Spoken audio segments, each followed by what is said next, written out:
Hello. I didn't have time at commencement to say everything that I would have liked to have said, so the folks in video at Oakland University have helped me to prepare these remarks that I would have given at commencement. Our school, the School of Education and Human Services, has two undergraduate programs, Human Resource Development and Teacher Preparation. We've got happy people at commencement for both of those programs. Both of those programs care deeply about how people develop, whether those people are in business settings or K-12 environments. We care about how people grow.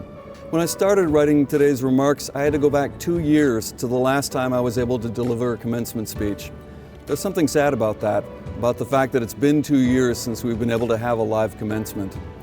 But this hasn't been a normal time for you, for your families, for America, for the world. We've lost about 5 million people to COVID-19, and that's really troubling, really sad. Here in Michigan, I wanted to mention 4 people that we've lost, and they are Madison Baldwin, age 17, Tate Meyer, age 16, Hannah St. Juliana, age 14, and Justin Schilling, age 17, lost in the Oxford shootings a couple weeks ago. Their loss is our loss. There are over 300 Oxford High School students who are alums of Oxford High School and go to Oakland University. Some of them are in the audience today, and their loss, again, is our loss. But we live. We have an obligation to those who have passed to live, and today is a day that we're going to live. Today is a day that we're going to pour out our favorite beverage into the large cups and glasses. Today is a day when we're going to find out how loud we can turn it up. Today is a day when we're going to dance, even though our freshman roommate remembers and reminds us that we're terrible at dancing. We're going to dance anyways, because we dance for the people that we've lost. We've danced for ourselves and for our families. That's what today is for us to live. We have that obligation. Every semester, our advising office helps me choose a student whose story is both relatable and inspiring, and I tell that story at commencement.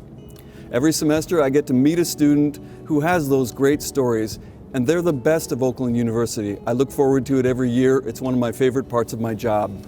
Today, I have the honor of telling you for a minute or two about Alondra Calderon, who's a graduate from Human Resource Development. Her story is decidedly both relatable and inspiring. At commencement, I asked her to stand for a moment. On this video, I'll tell you a little bit about her story. In high school, Alondra attended Cristo Rey, a Catholic school in Detroit. As part of her course of study, she's had an internship 1 day per week at American Axle. 6 years later, she's still there, now working full-time and going to Oakland University full-time. The relatable part is that I know that for a lot of our students, working at jobs outside of Oakland is part of what makes an Oakland University education, and for Alondra, that's the case as well. She says that the work that she does at American Axle helps her to be successful at Oakland University in her coursework, and in turn, the coursework that she has informs her work at American Axle. It's a two-way street, and I suspect it's that way for a lot of you. Alondra is the eldest of 3 children of immigrants, people who came here for something better, for an opportunity, and that's relatable for a lot of us as well. I also said that I'd choose people whose stories are inspiring. Last summer, there was a big downpour in Detroit, and Alondra's basement was flooded with water, the home that she shares with her parents and with her 2 siblings. 4 feet of water in her basement. And there's nothing very inspiring about 4 feet of water. But what happened next is inspiring. So Alondra went to work. The work part of getting the water out of the basement and the administrative part of filling in the paperwork, dealing with the insurance company, all of the things that you have to do. Alondra put family first, and she did those things. And as a result, she did not pass her classwork last summer. She was supposed to graduate last summer, not today. So what's inspiring about that? Well, the inspiring part is that she got up.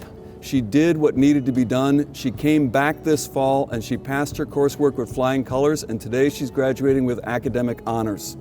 She did what she needed to do for her family, and then she came here and completed her work. What ultimately matters is not whether we succeed or fail in the moment.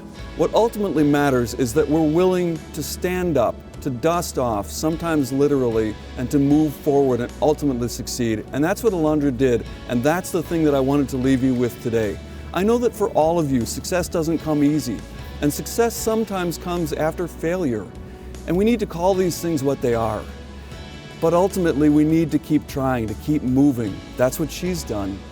I asked her what she would say to the graduates, and originally she was supposed to say that directly to you, but I'll say it on her behalf. And here are her words. It can be very daunting to be asked to give advice to my peers. I can truly only speak to my own experience. Managing being a full-time student, a full-time employee, and trying to keep up with the responsibilities in my personal life in the middle of a pandemic has been tremendously challenging. But I achieved it despite my challenges, and that has made it all the more impactful. My advice to you today is to show up for yourself. You are the only person in your life who can create the future and present that you desire. Congratulations to the class of 2021. You did this. So I'd like to thank Alondra for those words. And I'd like to say to graduates, know that we are all so pleased for you. We wish you every success today and every day. Congratulations.